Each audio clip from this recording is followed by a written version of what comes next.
La spiruline est une algue microscopique en forme de spirale née il y a 3,5 milliards d'années pendant la période de volcanisme intense qui a affecté toute la planète. La petite algue a survécu à tous les cataclysmes. Elle a su résister aux extinctions, vivre au ralenti pendant des millions d'années, s'adapter, évoluer, assurant ainsi la permanence de la vie sur Terre depuis son origine. Elle était déjà consommée par les Aztèques au XVe siècle.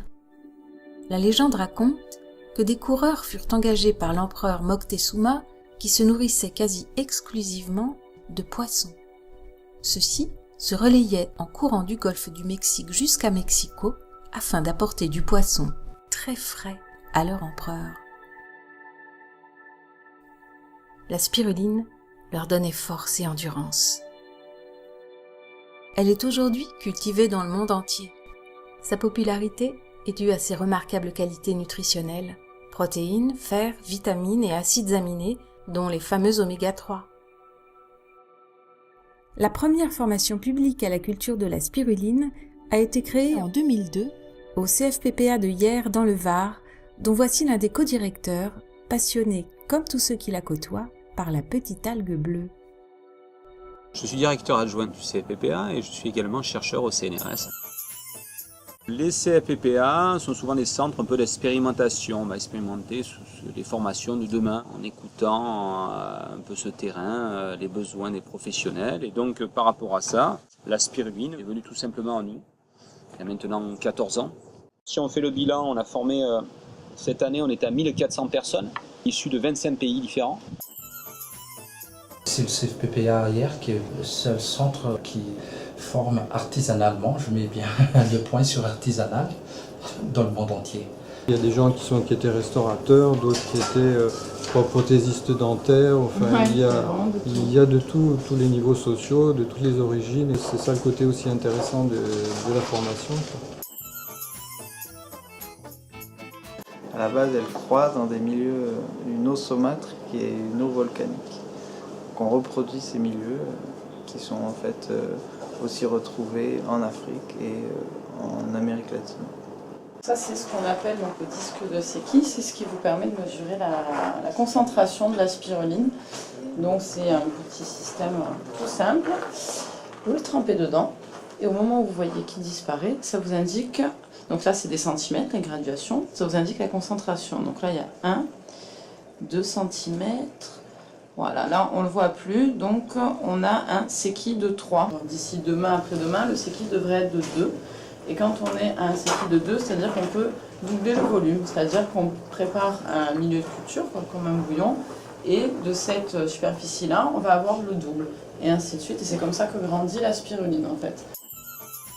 Généralement, vous avez deux variétés, vous avez la spiralée, la ondulée. Ils ont des milieux de culture, on va dire, différents. La Paracas, par exemple, elle ne va pas supporter le soleil trop intense de l'Afrique, et par contre, la Lonard, elle va le supporter.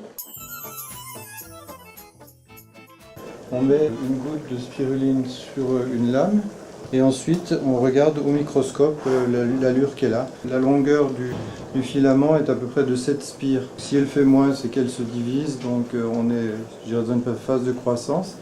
Si elle fait plus, c'est qu'il y a un manque de fer. Enfin, il y a tout un tas de paramètres qu'on regarde pour connaître la santé en fait, de la spiruline. Il y avait de plus en plus d'horticulteurs qui avaient des serres abandonnées, qui sont venus se former chez nous.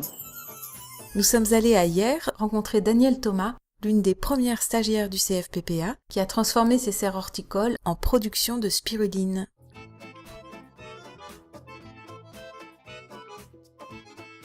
On prépare un milieu avec un pH très élevé. Alors on met du sel de mer, du bicarbonate alimentaire, et après on fait un apport azoté et du fer. Et on prépare ce milieu. On le laisse tourner toute la nuit. Et le lendemain, on va récolter de la biomasse et on va ensemencer ce bassin. Et ensuite, on la laisse poser quelque temps. Moi, je la laisse une bonne semaine se refaire. Et quand c'est prêt, voilà, on fait la récolte. Il faut que ça se passe très, très, très rapidement pour pas que la spiruline se sèche Alors même si elle est mouillée, on voit que la spiruline est en pleine santé parce qu'elle tombe, elle colle pas. Je récolte à peu près 400 grammes de spiruline sèche par bassin. C'est-à-dire que ça représente 4 kilos de biomasse. Voilà. Ça, c'est la biomasse. On ne peut pas les laisser trop au soleil. On va les mettre à presser. Celle-là, je peux dire, elle est bonne. Elle fait partie des très bonnes. Elle est délicieuse. Il y a tellement d'enzymes dedans que ça te booste tout l'organisme. Autant ton système immunitaire que ça accentue l'assimilation des nutriments, l'évacuation, détoxique le corps. Donc ça a vraiment des actions multiples. Donc là c'est l'aliment par excellence qui fait du bien, voilà, en cru.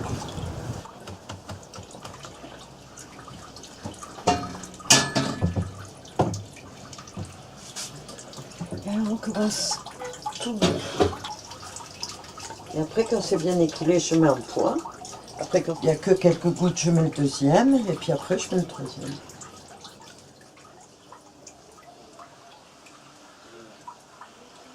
Et on obtient ça.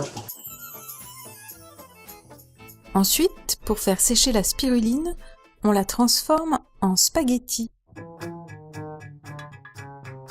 Alors, on la met dans le poussoir. Et après, on va chasser tout l'air.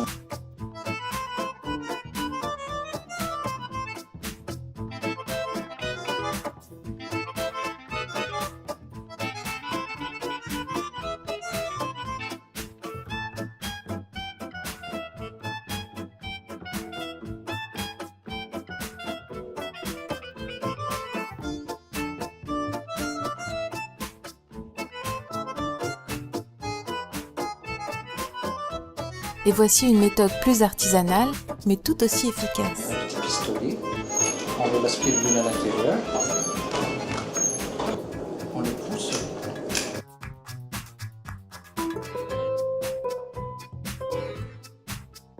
Et après, je les écrase grossièrement et je les mets dans des grands sacs. Je les scelle et après, on ramène tout à la maison. Elle amène les protéines qu'ils n'ont pas.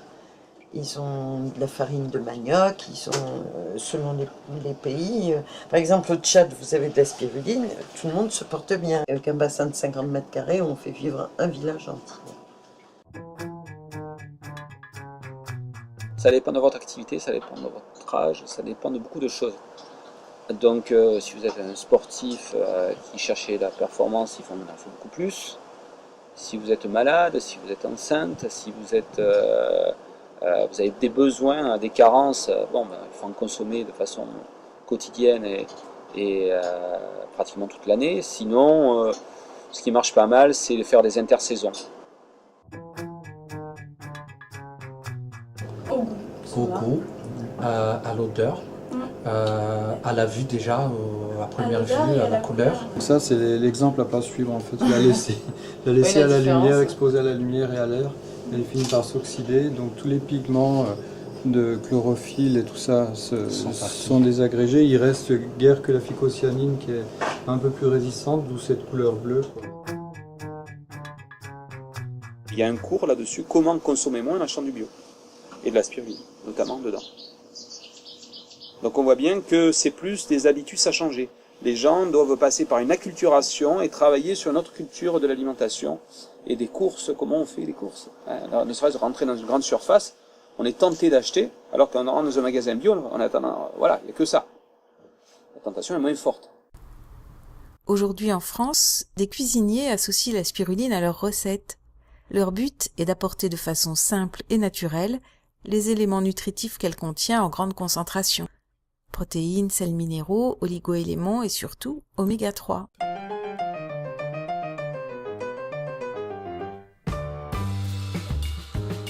Notre gourmandise nous a poussés jusqu'à Marseille pour y rencontrer l'un d'entre eux. Je suis Pierre Gianetti, ici on est au Grain de Sel, je suis le chef de cuisine, on est dans le cœur de Marseille, entre le Vieux-Port et le Palais de Justice. La philosophie du restaurant, c'est une petite carte, très très courte. Le pain est fait maison, les sorbets, les glaces, les chocolats, tout est fait maison.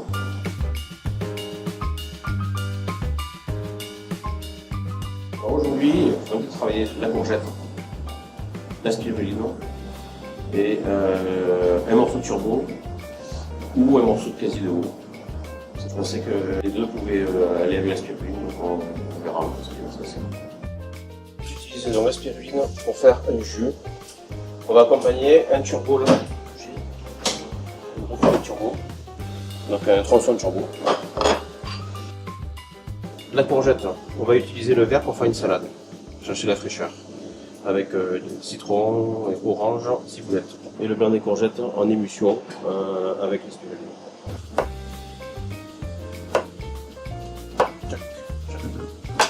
Oignons frais. Tout est bio, tous ces légumes sont bio. Ils viennent de Salon de Provence.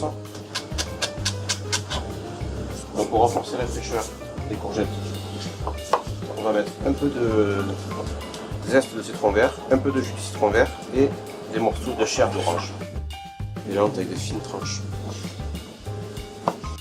La même dimension que les courgettes.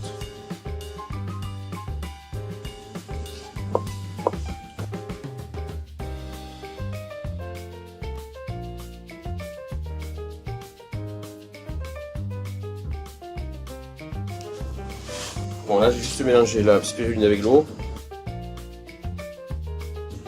C'est bon. Là on a le bouillon de légumes.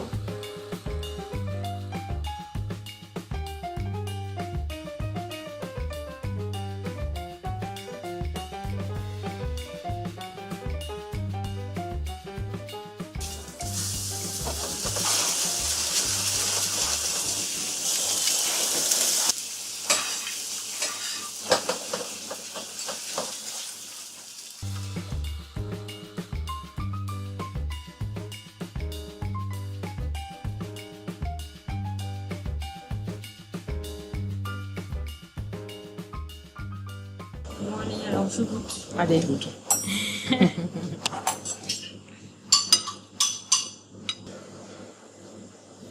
y a un paquet de saveurs. Hein. Ouais. Mais ça amène de la profondeur en fait. Hein. Il y a quelque chose de nourrissant. Enfin, Ouais, c'est ça, ouais. on sent que ça va chercher loin dans les cellules. Il y a de la masse hein, dans la sauce en fait.